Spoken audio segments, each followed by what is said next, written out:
This is the history of the Mount Evelyn Football Club. In 1930, a meeting was held at the Mount Evelyn Public Hall and a meeting of the locals decided to form a football club.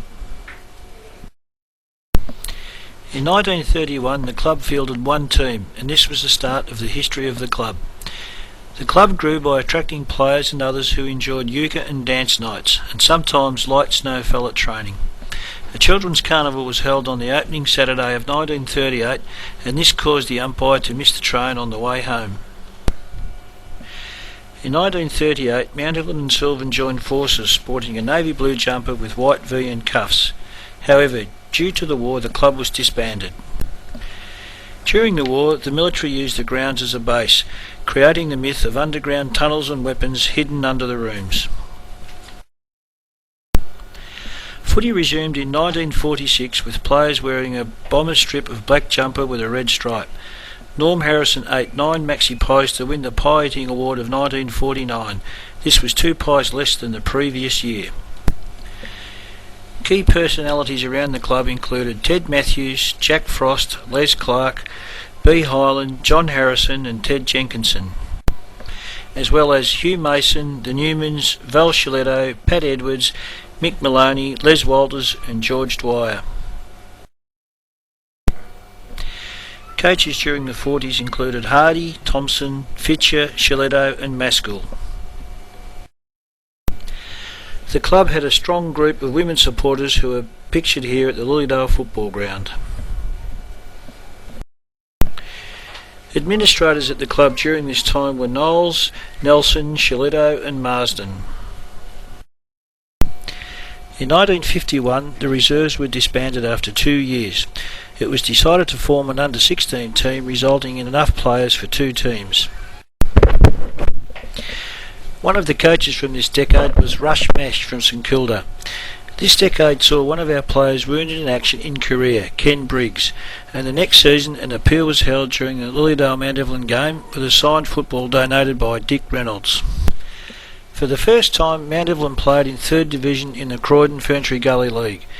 Working bees were held to erect the dressing sheds on the site of the cricket nets. New colours were introduced from black and red to black and yellow in 1953. 1954 to 1956 were lean years.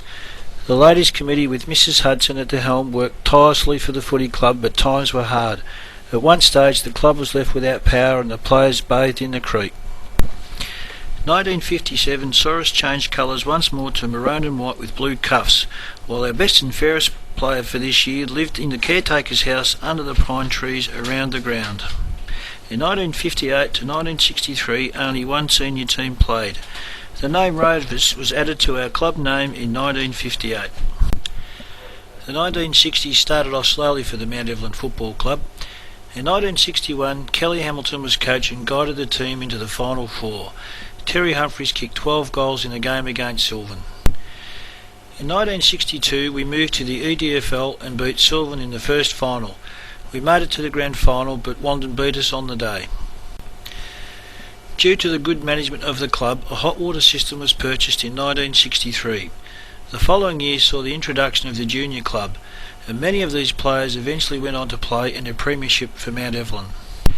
In 1965 the kiosk was built and the showers improved, just before Bob Bosley was recruited from Preston to become captain coach. In 1968 Bob was best and fairest and we made it to the grand final only to lose to Yarra Glen. 1969 was a premiership year for the club, beating North Ringwood by 13 points and Bob was best and fairest again. The president was Harry Nielsen and the first aid and trainer Billy Cuff, assisted by many well-known players. The club finished the decade in good financial position, being $300 in credit. This might have been through the numerous bottle drives that were held through the area of Mount Evelyn and surrounds. The club relied on the support of many volunteers like Dot and John Fiander, who became life members of the club. The 1970s started well for the football club, winning a premiership in 1970.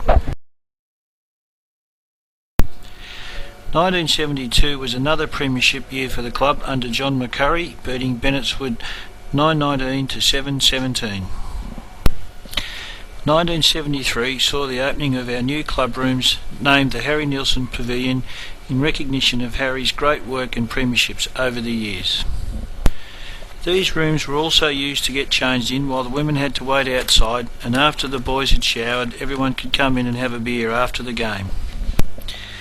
In 1976 the reserves won their first premiership. They came back from losing the second semi-final to meet Baronia and beating them in the grand final.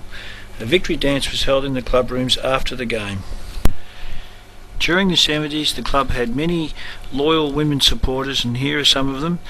Some players of note were also Bob Bosley, John McCurry, Mick Henderson, Alan Foster, Ian Nicol, Andy Lambert, the Nielsen brothers, and the list goes on. Some long-time officials at the club were Harry Nielsen, Jimmy Spears, Robbie Reed and Bill Sibley and John Fiander. The 1980s opened with a really wet season which didn't dampen the spirit of the players.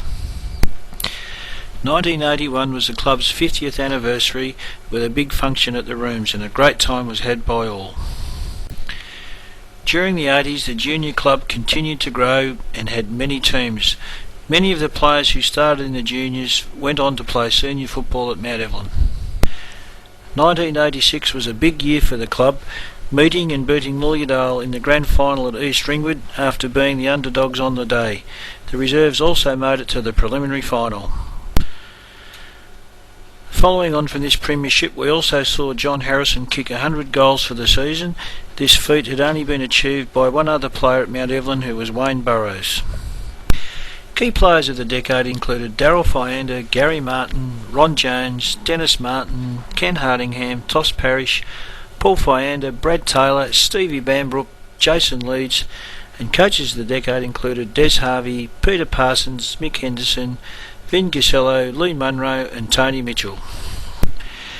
During the 90s the economic climate meant that Mount Evelyn Football Club sponsorship was down. The club had to control its costs strictly and honestly. This decade enjoyed the partnership of Gary Martin as president and Chris Tilley as secretary, who spent most of the decade working together for the club, seeing it through both trying and successful times. In 1994 the reserves won another premiership, and in 1996 Jason Leeds became our new captain coach and took the team to the preliminary finals, only to lose against Waverley. Jason Leeds again coached the club in 1997, and with an influx of fresh blood, prospects were extremely good to finally achieve the goal of moving onwards and upwards through the divisions of the EDFL. This was not to be, finishing just outside the final four. 1998 saw the appointment of Russell Colwick as senior coach and Jason Keating as assistant coach. This was a very successful year for the club, winning the premiership at the end of the season. 1999 saw a struggle in third division, finishing in the bottom half of the ladder. During the 90s we also had many players reach 200 games, including Alex Argentino. In 2002, after a majority vote of members, the club joined the Yarra Valley Mountain District Football League after being in the EDFL for 40 years. During the 2000s the club has grown and become stronger with the introduction of netball in 2006 and a stronger emphasis on being a family club. The junior club has continued to grow with over 150 children playing football each weekend and teams ranging from under 10s through to under 16s.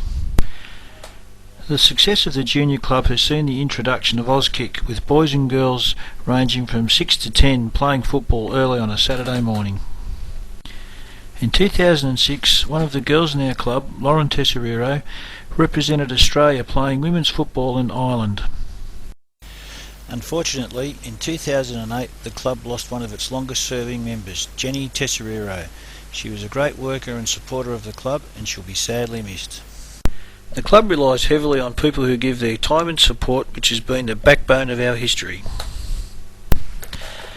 The last 80 years has been a great journey for our players, members and the community.